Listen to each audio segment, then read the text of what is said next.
La mayoría estamos dormidos, un porcentaje muy alto, casi todos.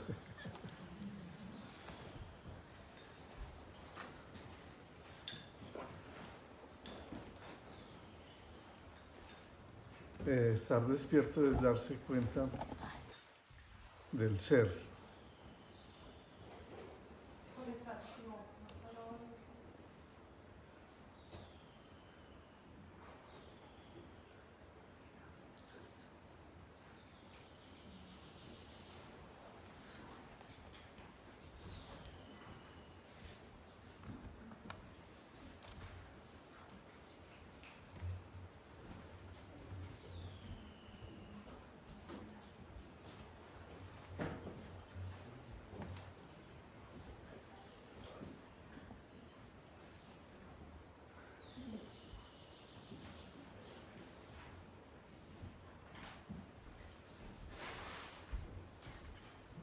Bien, buenos días.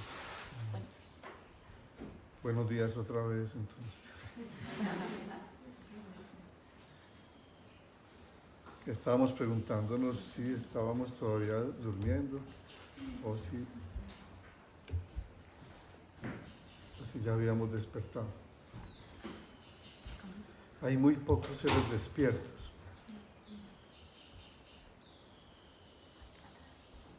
La mayoría de nosotros vivimos un sueño durante el día y durante la noche. La mayoría de nosotros estamos todo el tiempo en un diálogo interior, en una narrativa, en una conversación interior en la mente.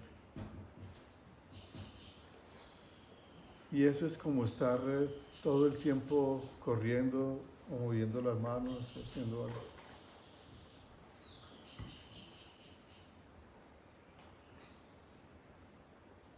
Esta semana vamos a aprovechar estos encuentros de la mañana para revisar un poco eso,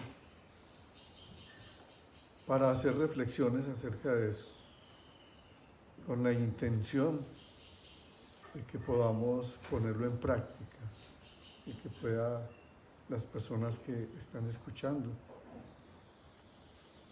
pudiera ser que de pronto alguien despierte por ahí.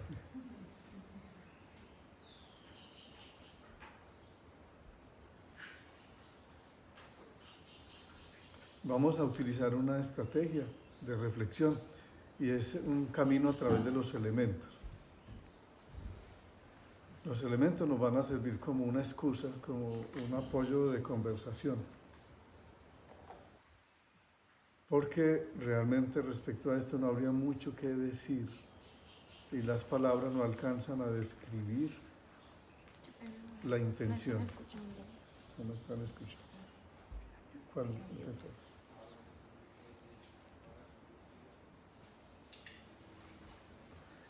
Bueno, como no hay mucho que decir, no se perdieron de nada tampoco.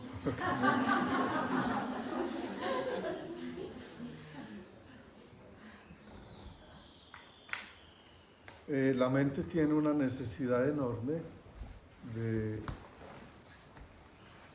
de producir pensamiento, esa es su función. La mente ha sido uno de los regalos más grandes de la evolución y al mismo tiempo nuestro gran problema.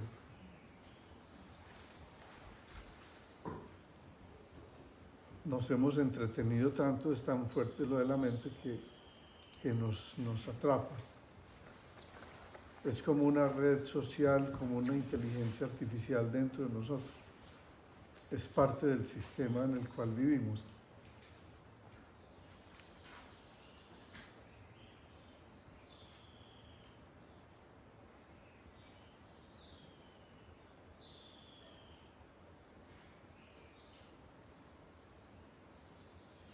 Cuando estoy haciendo estas pausas, las estoy haciendo intencionalmente. No crean que se me ha olvidado lo que voy a decir. Es porque de esa manera se van abriendo pequeños espacios, aún dentro de la conversación, para salir de la palabra, para ir entrando en la experiencia en el ser. Alguna vez grabé un programa de televisión y se enojaron mucho conmigo por eso. Al final la señora estaba muy preocupada, me decía, no, en televisión no se puede hacer eso, usted no se puede quedar callado, esos son baches. Aquí el tiempo es muy importante. Bueno, vamos a empezar entonces por la tierra. Los elementos que nos vamos a referir son los elementos que constituyen la vida.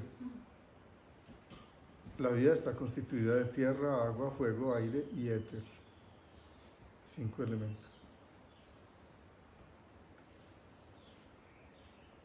En la visión ayurvédica, esa constitución se relaciona con la cualidad del elemento. No nos estamos refiriendo tanto a la materia del elemento, sino a la cualidad. Entonces la invitación es a revisar la cualidad. Y en esa cualidad vamos haciendo en un lenguaje analógico, que no quiere decir que no sea lógico o que sea ilógico, sino que es translógico, es decir, que va un poco más de la lógica o de la razón, porque así funciona nuestro cerebro y nuestra mente. Entonces la mente subconsciente va a entender muy bien las analogías o lo simbólico, los símbolos. En un lenguaje figurado, la tierra, vamos a sentirla, ahí estamos acá en la tierra. ¿Dónde pueden sentir ustedes en este momento la presencia de la tierra?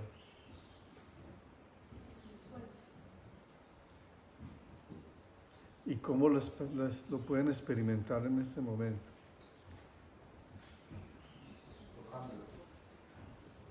Tocando. En este instante hay un contacto con la tierra. ¿Lo están sintiendo? Aquí, en este momento. En el coxis, en las nalgas, en los isquiones, en las caderas, en las rodillas, en la base sobre la que estamos sentados, ¿cierto? ¿Y qué estamos sintiendo ahí? Soporte, apoyo. Dice, es una fuerza o algo que nos permite estar soportados, apoyados. Así de sencillo es. Entonces la cualidad que brinda la experiencia del elemento tierra es soporte, apoyo. Hay otros sinónimos que podríamos utilizar, como ya en un plano más psíquico, cuando uno se siente apoyado y soportado, ¿qué le produce eso interiormente? Tranquilidad. ¿Perdón? Relajación. Confianza. Eso produce confianza, uno está confiado. Ya no me voy a caer, no estoy por ahí en un filito, en un hilo, estoy en una superficie que me permite confiar. Entonces, en el plano psíquico, tierra es confianza, y confianza es un sentimiento de seguridad.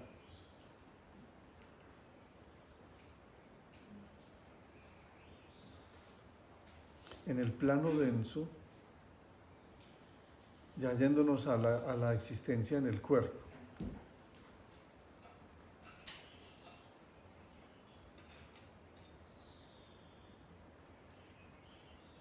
En el plano denso, dentro de la estructura del cuerpo, voy a aclarar antes que cuando yo hablo de cuerpo, hablo de todas las instancias corporales.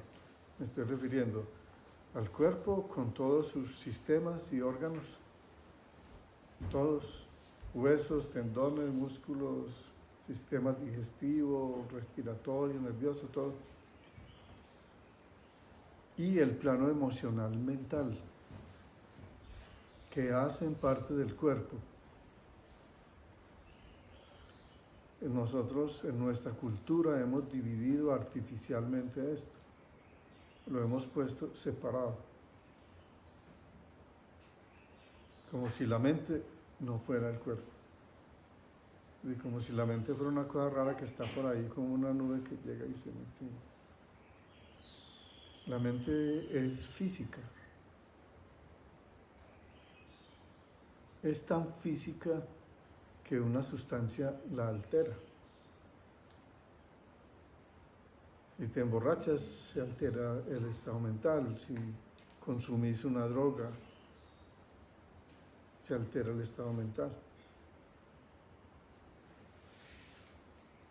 Y el estado emocional es parte del cuerpo. De eso dan cuenta estructuras del cerebro en las cuales nosotros producimos eso. Básicamente nosotros tenemos 3 grandes cerebros, un cerebro reptil ubicado en la parte posterior, en el tallo, que se encarga de la vida automática, que se encarga de que tú no tengas que preocuparte en este momento de que tu corazón esté latiendo. No tienes que decirle al corazón, venga, vamos a latir, me voy a dormir, siga latiendo, por favor. No tiene que darle ninguna instrucción, es automático, permite la supervivencia. Y es una programación celular. O sea, ese programa, que como programa es una inteligencia que proviene de la historia evolutiva de todos nosotros, está allí grabado para que actúen las células. Y las células responden a ello. Entonces todas nuestras células en este instante están haciendo una cantidad de funciones que no te das cuenta. Como cuando los karma yogis están allí en la cocina limpiando el templo, nadie se da cuenta, y nosotros después vamos y comemos. Entonces mientras estamos aquí, ahí está sucediendo, ahí sigue sucediendo. Estamos respirando, el intestino está funcionando, el estómago, el páncreas, el hígado, todos los sistemas, la circulación. El siguiente sistema es el sistema que llamamos cerebro mamífero. Yo pongo las manos aquí porque estaría ubicado como en la parte central interna del cerebro, también conocido como sistema límbico. Este cerebro está encargado de las memorias, de captar información y volverla memoria. Y esa memoria produce unas reacciones o impresiones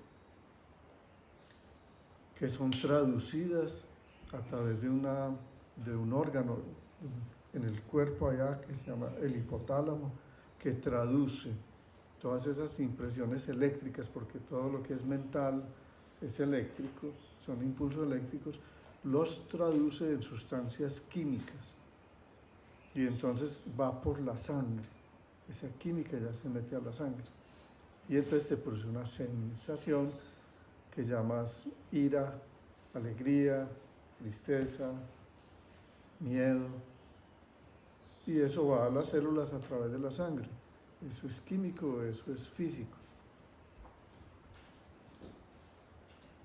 Y viene la tercera adquisición en este proceso evolutivo en el que estamos, en el cual tenemos la capacidad de imaginar, recordar, proyectar, significar, aprender, resignificar.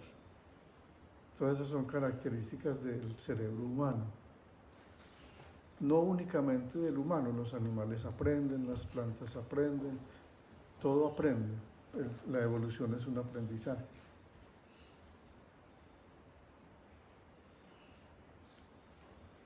Pero el cerebro a nivel animal es un poco más simple, lo cual no quiere decir que sea inferior, es más simple. A mí me encantaría vivir como un gato, un perrito, pues eso es una maravilla. Saben lo que quieren, dónde está. No echan cantaleta, no están reflexionando. Cuando vos ves el perro callado o el gato no está pensando cosas, ¿cierto? Rumiando el pasado. Siempre están presentes, están ahí. Realmente están en el ser. El cerebro humano es una de las mayores capacidades por todo eso que le estoy diciendo, tiene unas capacidades enormes. Y esas capacidades nos han permitido construir todo esto. Todo lo que nosotros habitamos y vivimos alrededor nuestro es producto de la mente. Si no les queda aún una evidencia de que el verbo se hace carne, es decir, que las ideas y los pensamientos se materializan, pues todo esto que nosotros estamos utilizando en este momento es eso. Y es un producto individual y colectivo.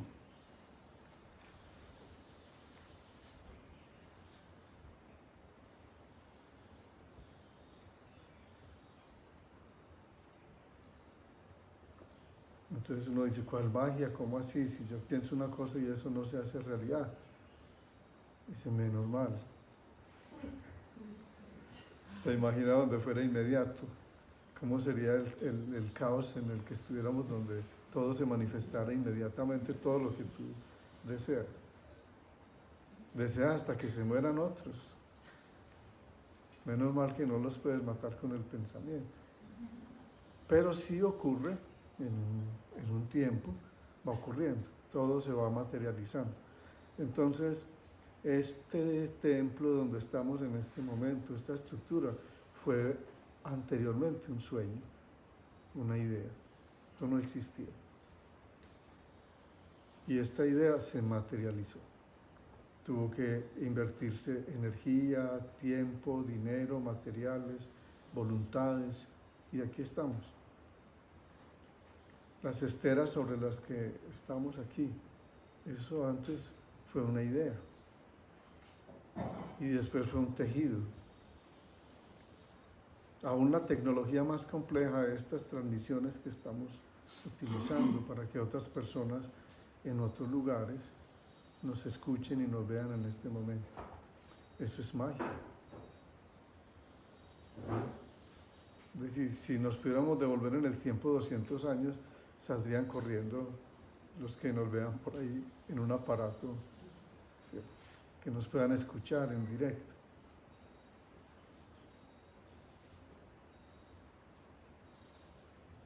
Entonces es el riesgo de la mente, es tan entretenido todo lo que hace, que la mente funciona en una espera constante de ¿y qué más? ¿Y qué sigue?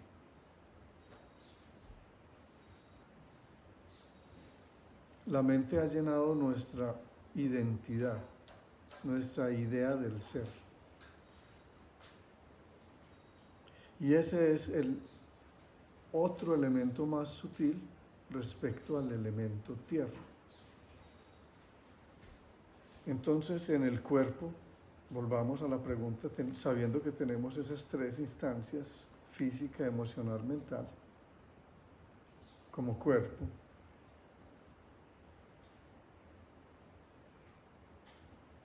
En el plano físico, ¿a qué le daríamos la cualidad de soporte? ¿Qué nos soporta a nosotros en el cuerpo? Los huesos. ¿Cómo? ¿Verdad? Los huesos, claro, el esqueleto. Si no tuviéramos esqueleto, ¿se imagina uno levantarse sin esqueleto mañana?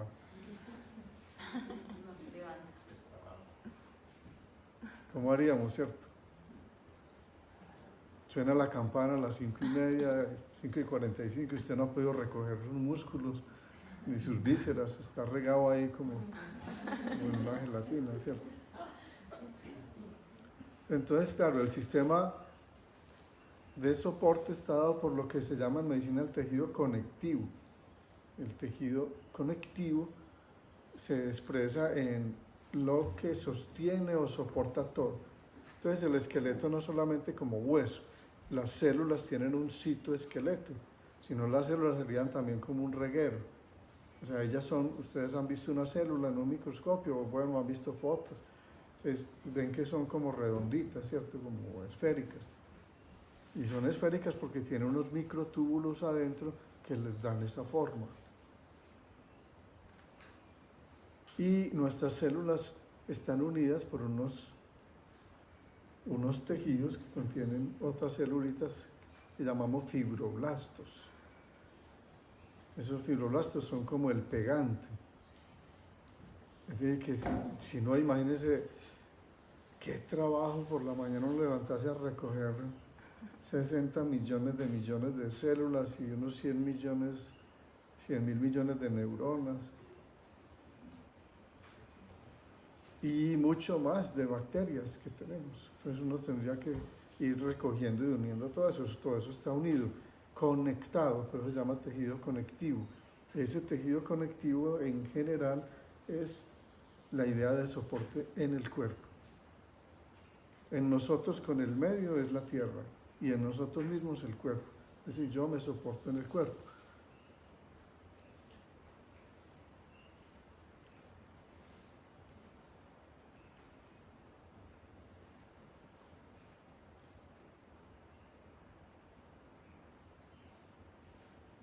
Y en el plano psíquico, ¿qué sería soporte? Ya en el plano de la mente. Porque ¿cuántos pensamientos tiene usted en el día?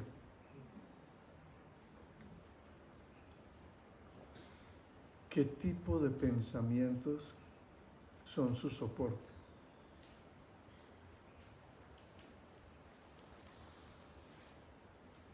Uno también se soporta mentalmente. ¿Perdón? Las emociones. Las ideas. ¿Cuáles emociones, cuáles ideas? Las creencias. La verdad. ¿Cuál verdad?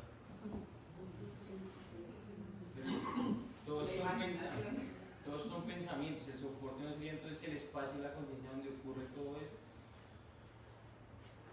Dentro de la mente, yo creo que no me he explicado bien en la pregunta. Hay algo dentro de la mente que te permite tener confianza, seguridad, soporte. ¿Cómo? Los acuerdos mentales. Acuerdos. La fe. Vos vas a viajar, te vas para otro país y vas a llegar a un aeropuerto y vas a llegar a donde otras personas. ¿Qué aspecto interior psíquico es tu soporte? Identidad. La identidad. La identidad, realmente. Es decir, tú te apoyas en tu identidad. Es decir, cuando vos vas a alguna parte y dices, vea, yo soy Jorge, yo vengo de Colombia, mira, sé hacer esto. O sea, uno va conformando una identidad a partir de experiencias, saberes, creencias, pero conforman una identidad. Esa identidad es tu soporte psíquico.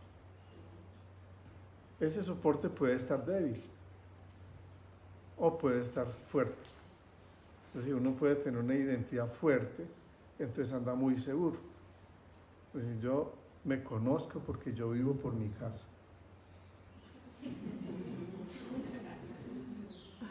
Yo creo saber quién soy. ¿Sí? Entonces eso me da confianza.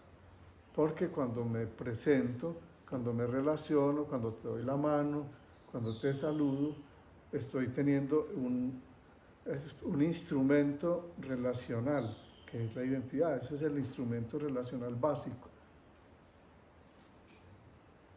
Cuando uno hace un encuentro, ¿qué es lo que hace al comienzo? Se presenta, ¿cierto?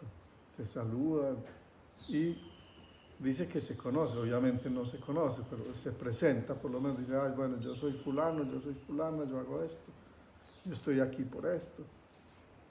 Y ese yo es su soporte. Ese yo viene teñido de su historia, viene teñido de su papá y su mamá, de su familia, de sus abuelos y abuelas. Entonces ese yo psíquico es complejo, porque no solamente es usted y su historia, es usted y su experiencia, y es usted y sus ancestros, o sea, ya no solo, ya se trasciende su cuerpo. Porque usted ahí donde está va con 15 personas mínimo, ahí, ¿sabe?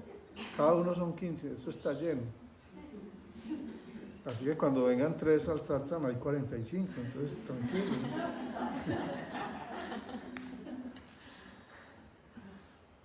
Hay una multitud. Usted está ahí con su papá y su mamá. Ellos están ahí, hacen parte de su cuerpo, de sus genes. Pero si su papá y su mamá hubieran tenido papá y mamá, que es lo más seguro, ¿cierto? Entonces ya tiene 4 abuelos, ya tiene un padre, una madre y 4 abuelos, ya van 6 y usted 7. Pero todos sus abuelos es probable que hayan tenido un papá y una mamá, ¿cierto? Es como lo más seguro. Así se hayan muerto, se hayan separado, no haya estado presente, pero tuvo que haber un padre y una madre para que se gestara alguien. Y entonces son 8 bisabuelos y bisabuelas, y 8 y 7, 15. Y paremos ahí, solamente estoy llegando a 3 generaciones. Entonces, cuando uno está en ese plano de la psique, es una multitud. Si nos fuéramos más generaciones atrás, con los tatarabuelos y los tatarabuelos y los tatarabuelos. Cada ser humano es el resumen de la humanidad. Entonces, cuando uno está frente a un ser humano, está frente a una multitud. Y esa es la Torre de Babel. Ese es el lío mental. Porque esa identidad ha sido cooptada, ha sido secuestrada por la mente. La mente quiere convencernos que ella es el yo soy. Ese yo soy es superficial.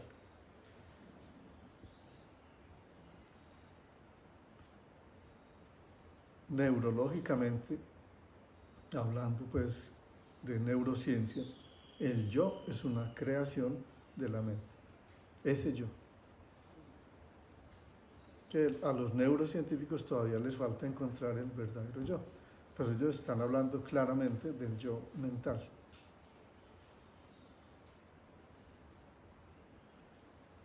Entonces, ¿quién es usted?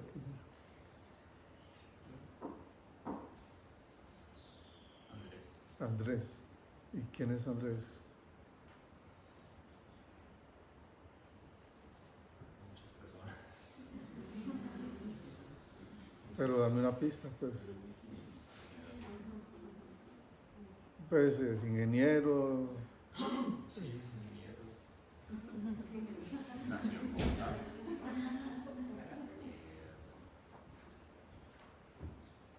Llegó tarde a la meditación. No llegó a la meditación. Le gusta hacer ejercicio. Algo así. Entonces, ingeniero, viene de Bogotá, le gusta hacer ejercicio. Bueno, ¿qué son todas esas cosas que está diciendo Andrés?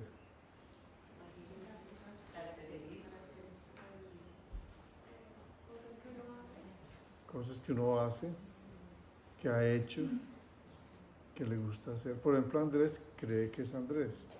Sí, ¿no serán creencias? Creencias. Su identidad. Sí, esa es, a eso estamos refiriendo.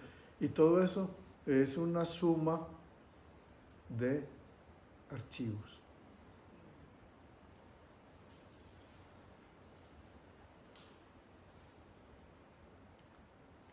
Si Andrés hubiera nacido en África, en un país africano, tal vez no se llamaría Andrés. Sí. Y al verse en el espejo, entonces vería y se nombraría, porque el nombre es muy poderoso. Uno se identifica con el nombre. Entonces yo digo, yo soy Jorge. y enseguida se identifica con lo que ha aprendido, y yo soy médico. Y cuando es con la familia dice, yo soy Arango Caro, yo soy hijo de mi papá y mi mamá. Y si se identifica con una creencia, entonces dice, yo soy de la tradición Shivananda. Entonces empieza a seleccionar archivos, todos esos son archivos mentales, puros archivos, no es real.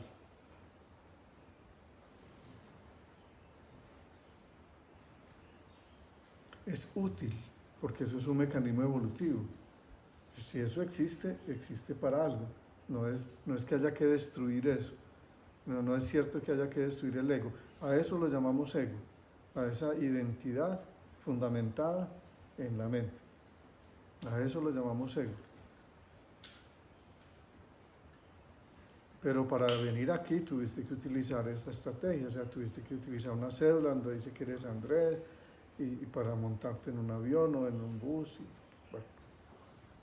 Así que es interesante aprender a utilizar el ego, pero darnos cuenta que uno no es eso. Si nos pudiéramos quitar todo el pasado, si yo te pudiera quitar todo el pasado ya, borrado, y te pregunto quién eres. No sé, o sea, si me lo preguntas ya no sabría. No sabría. Y a uno no le gusta no saber. Especialmente al ego no le gusta no saber. Porque las memorias, que es una función de la mente, le gusta tener memoria. Entonces nosotros andamos en una carrera loca queriendo saber y saber y saber y conocer y conocer y conocer. Porque nos dejamos de... Pensamos que si sabemos más y conocemos más, como que somos más. Y eso es como un espacio. El ser realmente es el espacio. Ese espacio es total, completamente total. Total es unido a todo. La experiencia en el cuerpo es simplemente habitar dentro del espacio limitado temporalmente por una estructura.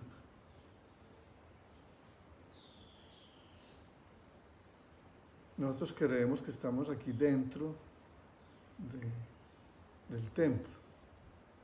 Y si quitamos todas estas maderas y tejas y techo, ¿qué queda?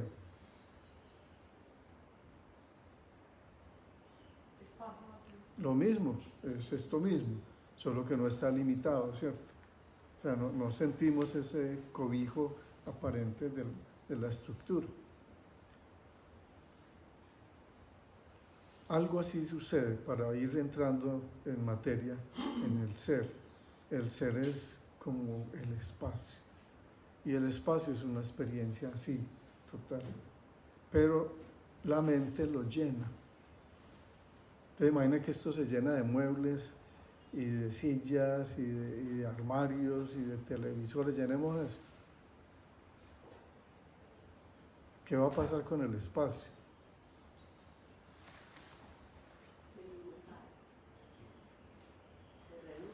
Se reduce, se acaba, colapsa, Está ocupado. está Pero ocupado, no desaparece. El espacio sigue estando ahí, simplemente está lleno, está ocupado. Eso es lo que hace la mente y eso es lo que hace el ego, ocupar nuestro espacio, o sea, nuestro verdadero yo, que es la existencia, que es lo mismo del universo. Todo esto, que simplemente estamos en esta membrana y la mente tiene esa función. Es un juego, realmente, esto es un juego, parecido a esos juegos macabros que muestran en las series, como los juegos del hambre y esas cosas. Es así, este es un juego en el cual todo el tiempo estamos desafiados. Estamos retados por esto. Y el reto es no distraerse. Y el juego de los dueños del juego es distraernos. Y hemos caído tan profundamente en el juego que hemos creado una sociedad de distracción. O sea, la sociedad que hemos creado nosotros, toda esta sociedad, es una sociedad distraída, hecha para que te distraigas, con noticias, con informaciones, con cosas muy importantes que te llegan en tu red, en tu muro, en tu Facebook, en tu Instagram. Los 5 alimentos más importantes según Harvard, los 5 cosas que no debes dejar de hacer si quieres llegar a viejo. Esto es muy importante, mucho cuidado. Entonces todo el tiempo está captando nuestra atención y no podemos estar y ser, porque la mente dice, ¿y entonces? Y se acabó la meditación, ¿y qué sigue? Y los cantos, ¿y qué sigue? Y el satán, ¿y qué sigue? Y la clase, ¿y qué sigue? Y estamos ahí.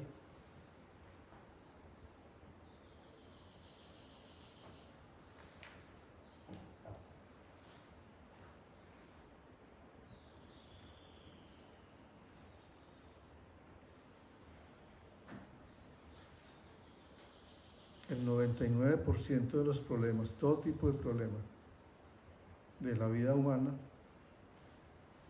son mentales.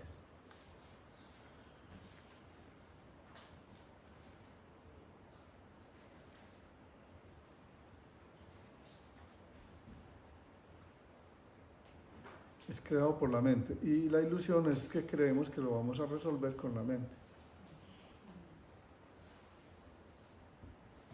¿Me comprende? La mente está ya distraída, está en una locura. Y dentro de eso yo pretendo con eso mismo resolverlo.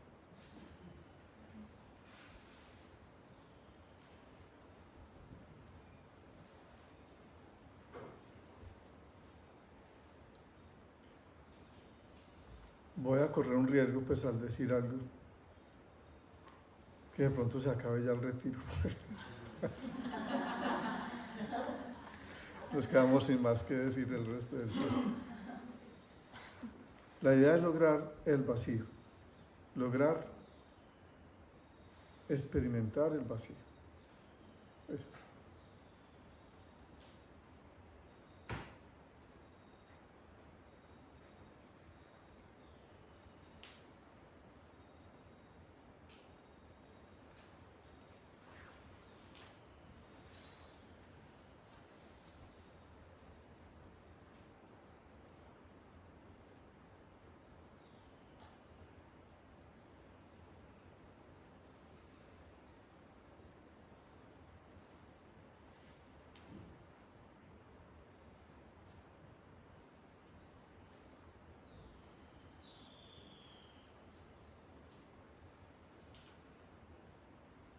Y entonces el vacío se va volviendo insoportable, entonces uno empieza, ¿y este man qué?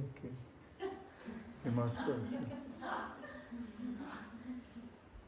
Y empezamos a hacer cosas y nos pica la nariz, las orejas, empieza la inquietud, no sabemos estar quietos. Y la inquietud no solo física, es que empieza, el cuerpo se empieza a mover, ¿cierto? Como que lo empuja a uno y dice, ¿qué? Pero es la mente adentro, ¿cierto? Porque hemos identificado la vida con la mente. Mi papá me decía, mi hijo, uno se muere el día menos pensado. O sea, hay que pensar mucho.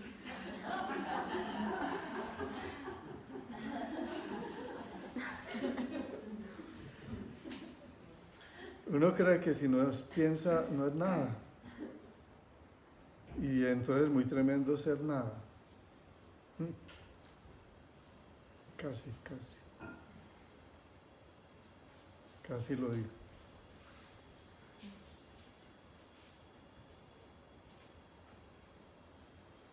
Mucho gusto, yo soy nada. Imagine que uno se presente así, ¿sí? ¿Qué dirían este man tan vacío? No es nada.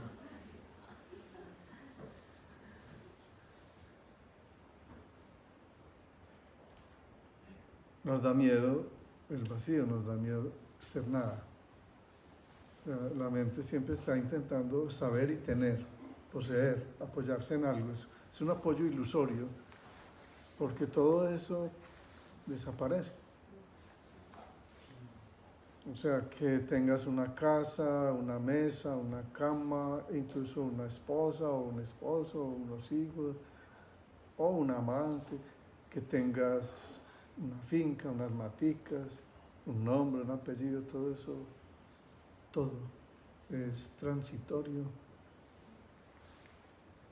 Nos produce tanto miedo, por eso la muerte, porque pensamos que la muerte es no vida, lo contrario de la vida.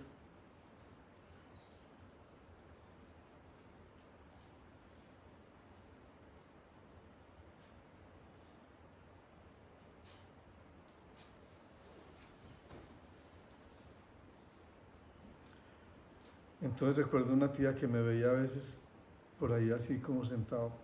Yo no sabía que nada de yoga ni nada de esas cosas. Me dice, ¿usted qué está pensando? Y yo, nada. Nada.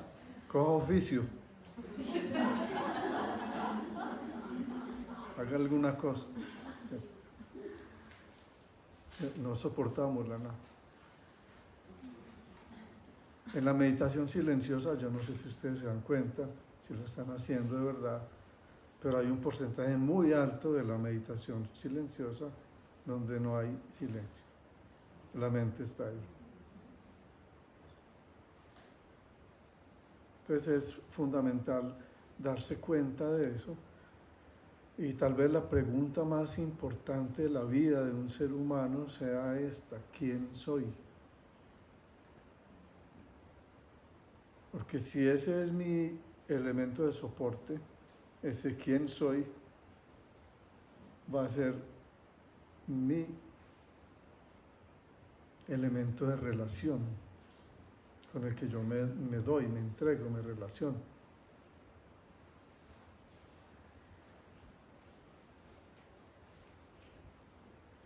Ese elemento es variable, ese yo soy, esa identidad en la historia de la vida de uno va cambiando.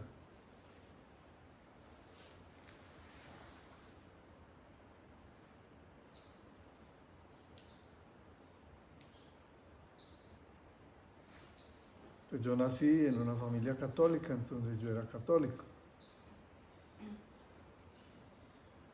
Pasé a la universidad y vi otras cosas y creí en esas cosas y llegué a ser ateo. Y vi la inequidad, la injusticia y llegué a ser socialista y marxista. Y así, ¿cierto? Y dejé de comer carne, entonces llegué a ser vegetariano. Y volví a comer carne, entonces llegué a ser no vegetariano.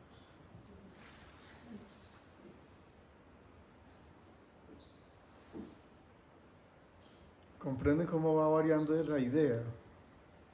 Sin embargo, eso, que ha vivido todo eso, ha estado siempre ahí.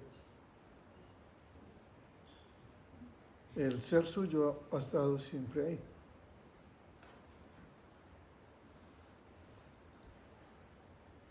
Andrés, disculpa que te tome pues de referencia, pero quedarse al frente.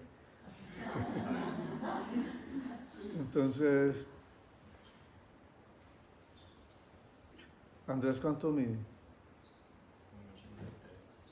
1,83. ¿Uno qué? 1,83. 1,83. Bueno. Pero cuando tenía 5 años, probablemente no medía 1,83. ¿Cierto? De 5 años puede que haya medido, no sé, 1 metro, no lo sé. 1,20 m, pues. ¿Y entonces qué pasó con esos otros 60 centímetros de talla? Se expandió. Andrés es un hombre de 1,83 y Andrés de 5 años. Es. ¿Dónde estabas vos a los 5 años? Colegio. Pero acá, en este mismo. Ahí mismo, En en el mismo cuerpo. Simplemente cambian unas estructuras, pero su ser no. Entonces uno se identifica incluso con el cuerpo. O sea, uno cree que uno es esta estructura, pero si uno la observa, esta estructura es cambiante. Entonces yo soy ahora, y entonces esto es, si uno pudiera ver las células, ustedes saben que uno todos los días elimina millones de células. ¿Han visto el polvito debajo de la cama? Eso es usted.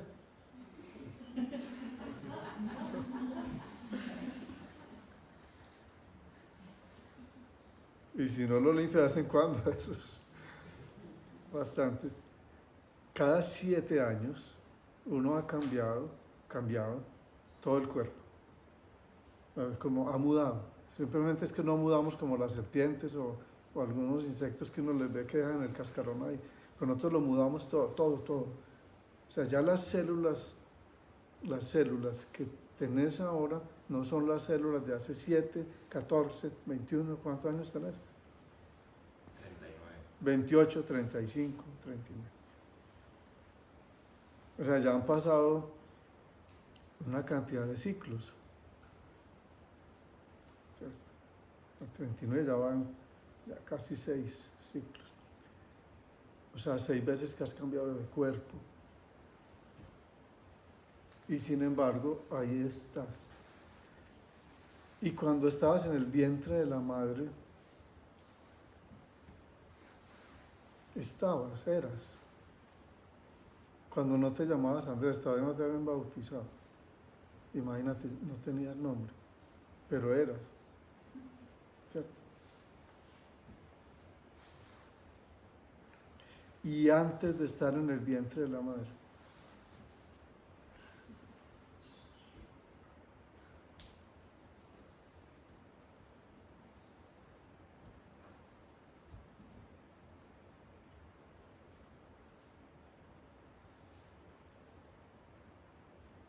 Se están haciendo la pregunta ustedes.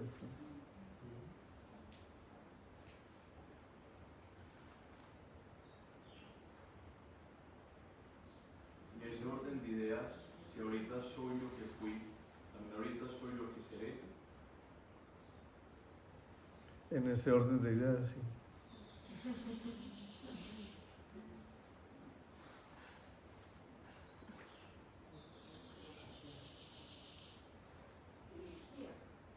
Somos lo que hemos sido y seremos. Y todo lo que es y será. Lo único que cambia es el cascarón, la forma externa, la pintura, el decorado, esto. Le pongo el ejemplo de este espacio es. Ahora está aquí dentro de un planeta, si se acaba este planeta, igual es. Puede que se ubique en otro o no. Pero tumbamos este templo y sembramos maíz, igual. O hacemos otro templo, igual. La esencia como el ser es el espacio total. Y nosotros somos eso.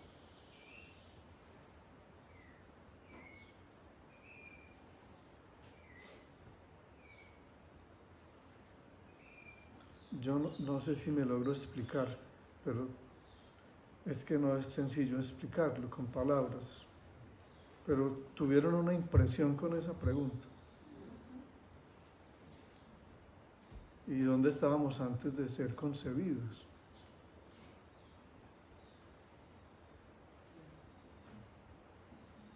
Yo siento que sí existe. ¿Y a dónde estaremos luego? Luego de la disolución del templo, del esqueleto.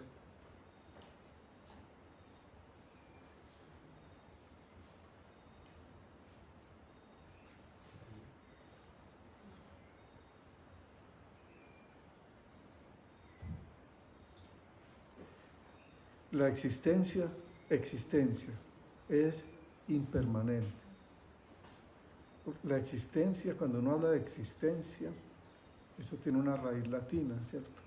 Eso habla de esto afuera. Es impermanente. Pero la vida es permanente. O la esencia es permanente. Entonces una cosa es el ser y otra cosa es el existir. La existencia es lo manifestado. Esto es una manifestación de esa totalidad que es misteriosa, eso es un misterio. Es conocido en la física cuántica como el campo de todas las probabilidades. O sea, una existencia vibratoria de la totalidad que toma forma temporal.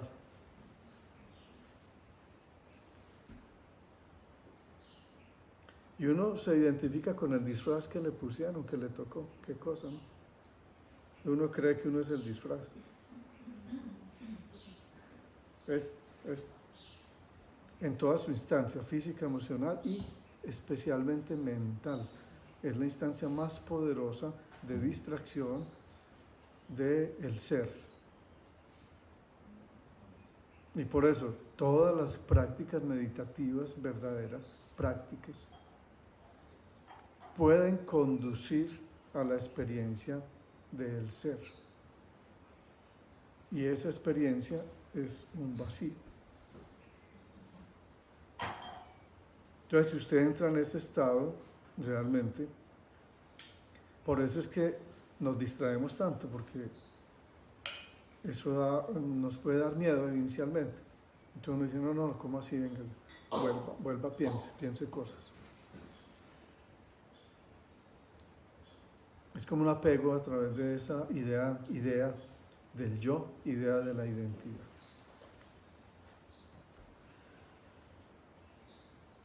Y enseguida uno le sigue echando cosas. Es decir, seguimos llenando la sala de aquí de muebles.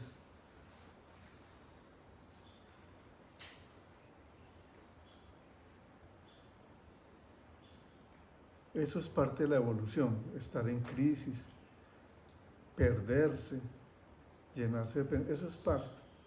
A todos nos llega el momento de crisis con esto. Y es el momento del encuentro, de buscar, ¿cierto? Llega un momento en que uno no puede soportar esta llenura. Y entonces necesita empezar a vaciar. Pero nos da miedo vaciar. Porque no confiamos, no nos sentimos soportados en el universo. Si pudiéramos confiar, no creer, sino confiar. Hay una mala interpretación de la palabra fe. Fe realmente es confianza, fe no es creencia, pero nosotros la vivimos como creencia.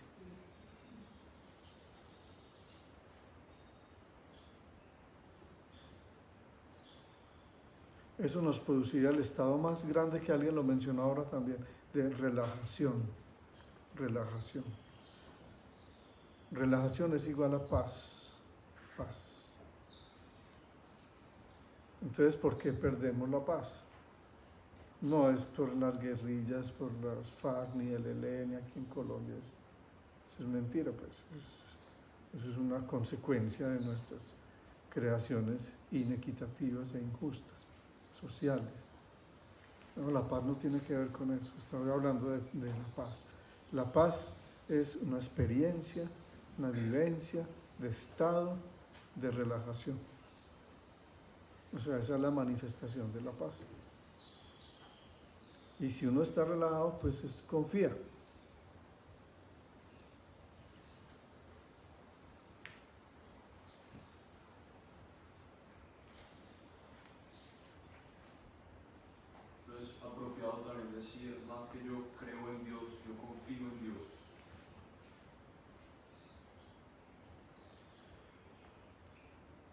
Claro. Mira,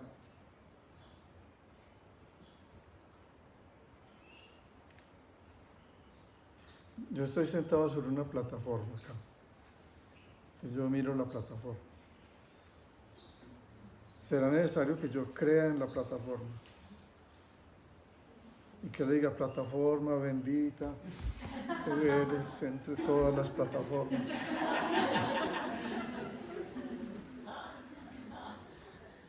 Cuando yo experimento estar en la plataforma, hay confianza. Hay confianza. Cuando pudiéramos experimentar que somos, que hemos sido, que seremos.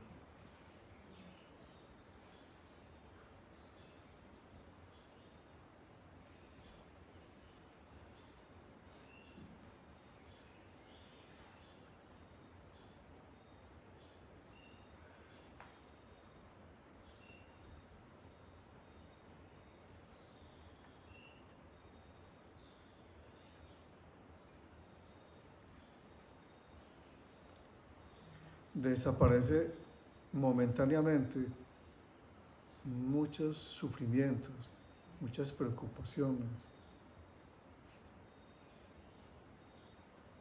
Y claro, eso es muy difícil y también es difícil para la familia, ¿cierto? Porque entonces me acuerdo de mi familia, pues, donde vivía cuando era niño, entonces, y se va a quedar así tan tranquilo. Y no está preocupado por eso. Y yo, no, papá, no.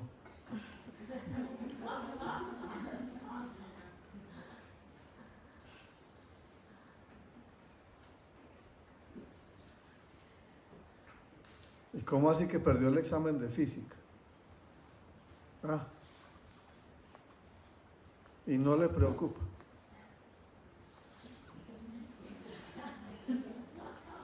Así más o menos es la sensación, ¿cierto? Porque la mente es una experta preocupacionista y manda contenidos preocupacionantes todo el tiempo. Y nos ocupa en eso. Entonces tenemos ocupada la existencia aquí, que es temporal. Si nos damos cuenta de eso, pues a mí eso me provoca una sensación tremenda. Todos los días. Que al despertar es, uy, otra vez por aquí.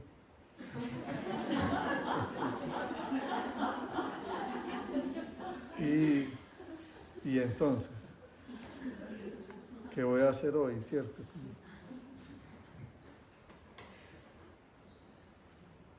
Porque lo de la pandemia es una pichurria, como que se puede. Nada, eso no es nada, la pandemia. Tenemos otro virus tremendo que nos picó a todos hace mucho tiempo. Estamos contagiados y contaminados del virus del tiempo. Y nos va a matar a todos. Es decir, el tiempo en la existencia lo tenemos contadito, por si a alguno se le había olvidado eso. Y al tenerlo contadito en la existencia, podríamos preocuparnos. Pero si pudiéramos comprender que la vida no es la existencia, que la vida es la esencia, y la esencia es no nacida, no manifestada, no bautizada.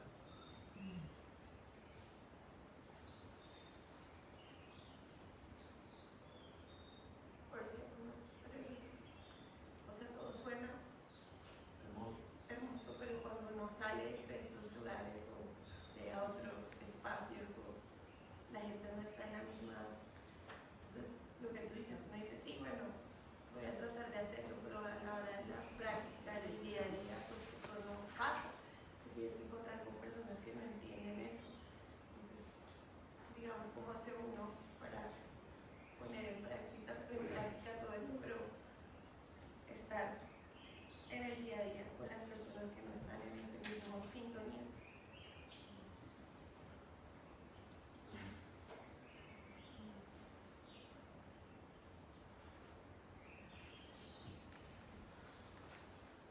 Saben que hoy es domingo.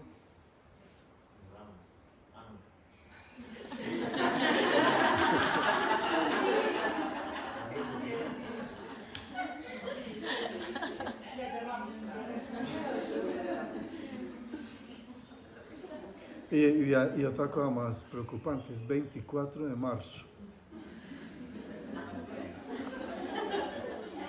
Y son las 7:32.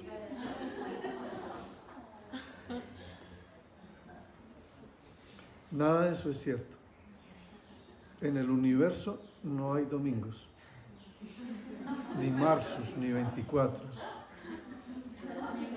ni 7, ni ramos.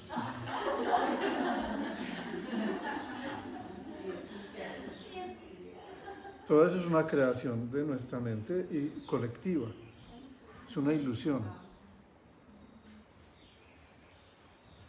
Pero claro, para fines prácticos, hoy es 24 de marzo, aquí. Entonces no hay que pelear con eso. Ya no hay que...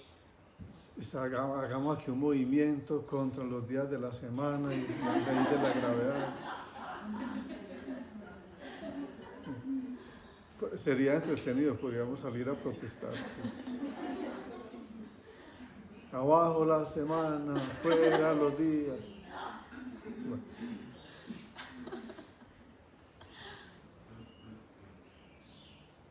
Entonces, para fines prácticos, uno puede ser consciente de que habita en el mundo de la ilusión. ¿Cierto? Y dentro de eso hace algunas cosas que son necesarias. Digamos que no hay que renunciar a la vida en el mundo.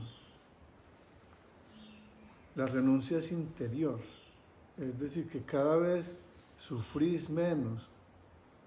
Eso es todo. Pero igual hay que mercar, hacer el desayuno, y si tenés hijos, acompáñalos.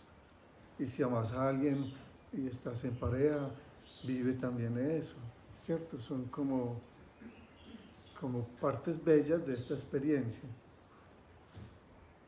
Pero cuando logras todos los días cultivar la pausa, el vacío, un ratico, vas cultivando eso, vas entrando en una pequeña distancia. Y entonces ya no hay catástrofes. Simplemente hay desafíos, hay cosas que pasan que pueden ser muy fuertes, no vamos a desconocerlo, ¿cierto? Pero podríamos ir optando por otras realidades. La realidad es una experiencia, la realidad no existe la verdad, la realidad. Existe el campo de todas las probabilidades. Y uno está optando siempre. Cada instante es una decisión. El problema es que en el 99.9% de todos nosotros no existe el libre albedrío. El libre albedrío solamente existe en una persona despierta. Pero como estamos dormidos, estamos en el mundo de la ilusión, entonces estamos siempre sometidos. Cuando yo creo que elijo algo, que yo escojo algo, eso ya fue escogido hace rato. Eso lleva todo un proceso para que no digan, no, es que es mi libre albedrío. ¿Sí? Es mi decisión. Es tu decisión estudiar ingeniería, fue tu decisión. No, esas decisiones ya estaban ahí. De hecho, pusieron ingeniería para que optaras por ingeniería. ¿Sí? Están entre las opciones que ya están. ¿Usted se siente libre? No, porque todavía no estoy despierto. Entonces, yo aquí soy un aprendiz, estoy reflexionando con ustedes. Pero me descubro no libre, cada instante, muchas veces, me descubro atado aún a memorias, a recuerdos, a hábitos. Me descubro en eso. Entonces, si te soy sincero, pues te digo, no. ¿Y aspiras a la libertad? Aspiro a no aspirar. Jorge, pero yo tengo una pregunta, volviendo al inicio de tu charla. Igual, mientras habitemos este cuerpo, vamos a tener unas interacciones físicas, hormonales, neuronales. Y si el ego se crea a partir de ese miedo, cuando de pronto éramos chiquitos, incluso desde ese cerebro reptil, ¿cómo navegar este día a día preguntándome si las emociones causan los pensamientos o los pensamientos las emociones? Esa es una pregunta que siempre me he hecho. O es una relación bidireccional, porque pues hay unos miedos corporales que nos hacen generar las interpretaciones. ¿Cómo salir como de esa? Lo primero que ocurre es una experiencia. Luego esa experiencia puede producir una emoción. O sea, que es un sentir, la emoción es pura, es un sentir. Uno siente susto. Imagínate que aquí entre un tigre por ahí, cuidado. Sí, todos inmediatamente se van ahí. O un terremoto. ¿Sintieron el temblor de hace días? Aquí no. Aquí no se sintió. Bueno, yo vivo en una casa, no vivo pues en un edificio. Y normalmente no siento los temblores, ni me producen pues mucho temor. Pero ese día yo estaba profundamente dormido. Ni siquiera intentando despertar, o sea, entregado completamente al sueño. Y me despertó un ruido, porque eso sonó primero un ruido, un sonido, y luego un movimiento muy fuerte. Entonces me tiró de la cama, afortunadamente la cama es así bajita, ¿cierto? Y ya ahí en el piso reaccioné, sentí miedo, temor, algo así, es una sensación. Pero luego viene el pensamiento. Y entonces pensé, tembló. Y vi que todo estaba ahí. Y ya no está temblando.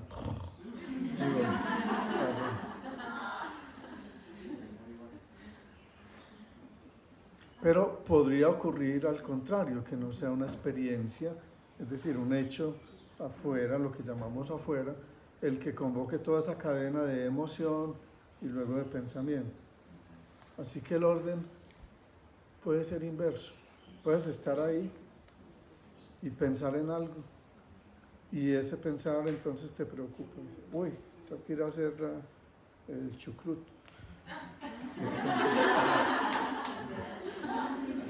Te vas a chucrutear un rato. Entonces un pensamiento puede ser el origen para otra cosa. Así que casi que todo esto es simultáneo, o sea, simultáneamente estamos experimentando emoción, pensamiento y experiencia, emoción. Lo que pasa es que a nuestra mente le gusta mucho que le digan qué es primero y qué es después, que es 1, 2, 3. O sea, ese es como el método que nos han enseñado siempre, método lógico. Pero la vida no es lógica, ni tampoco es ilógica.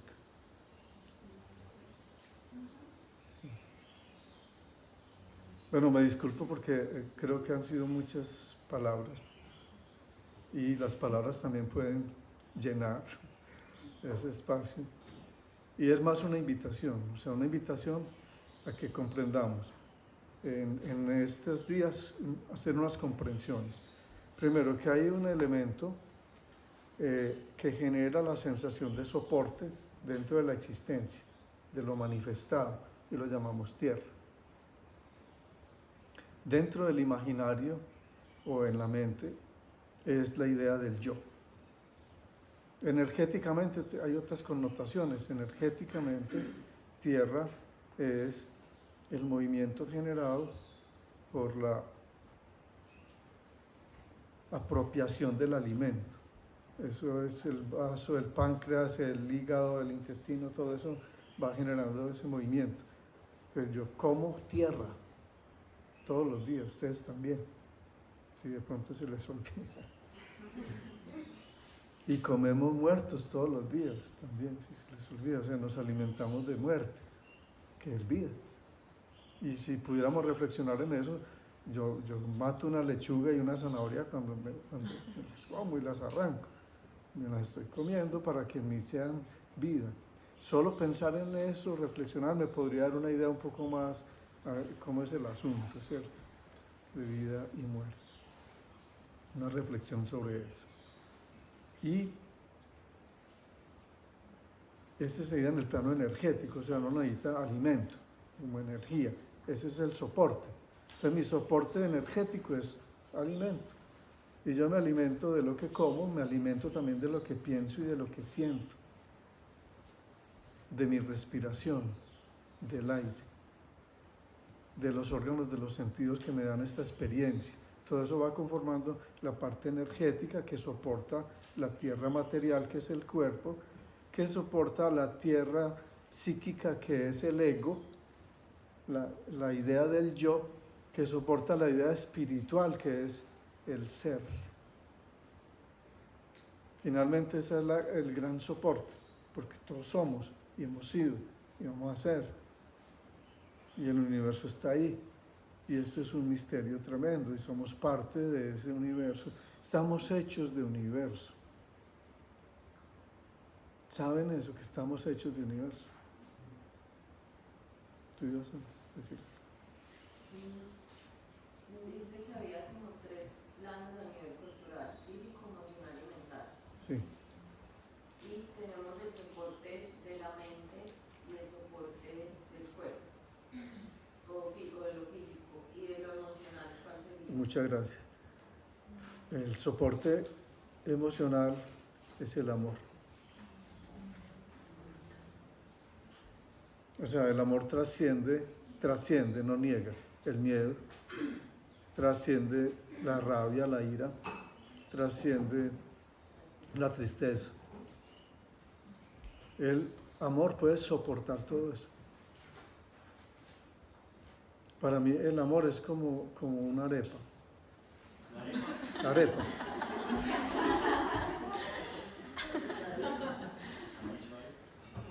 La arepa puede con todo. Usted le puede echar huevito, o cebolla, o aguacate, o carne desmechada. A eso me refiero. Hacen una pregunta por Instagram. Dice, ¿cómo se puede ser un ser iluminado si yo como humano tengo ego?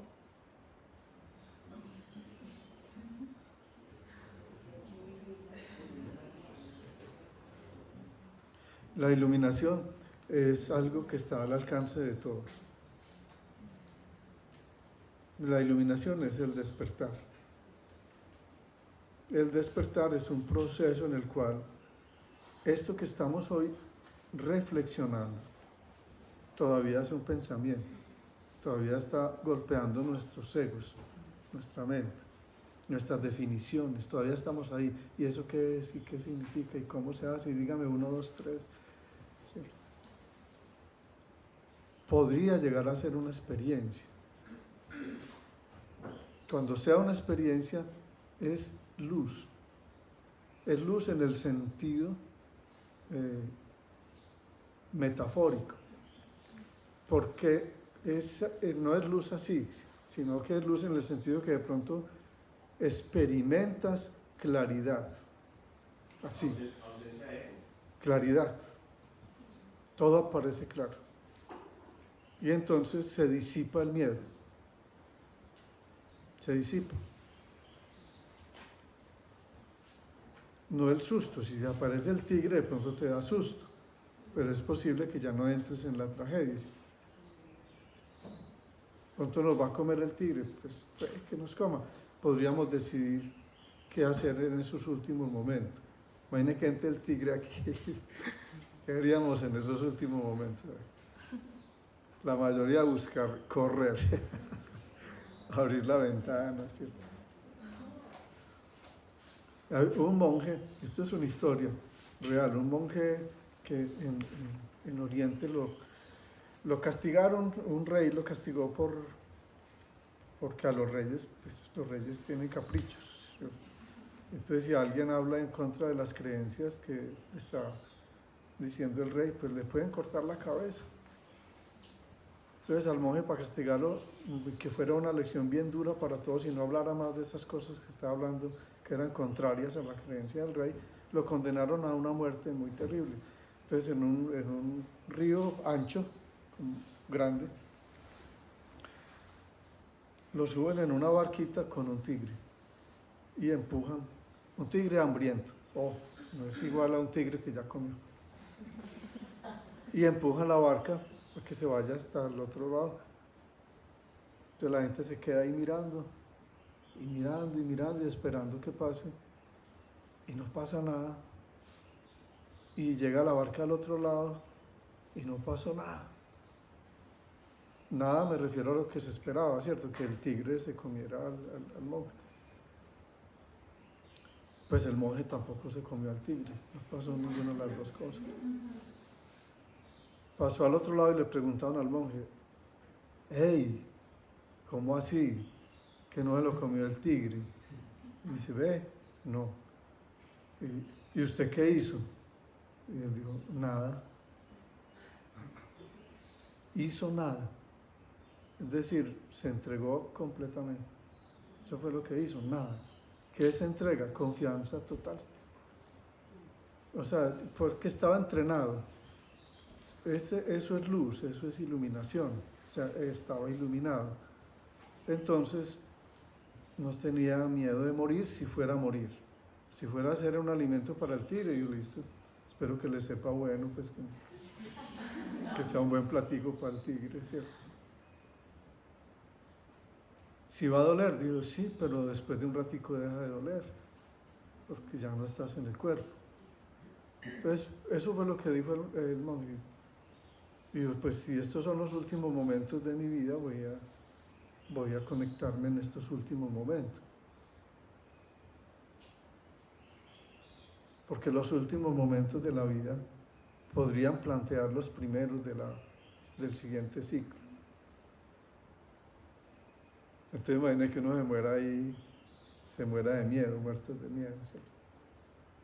Entonces el monje no se murió de miedo, ni se murió, estuvo ahí.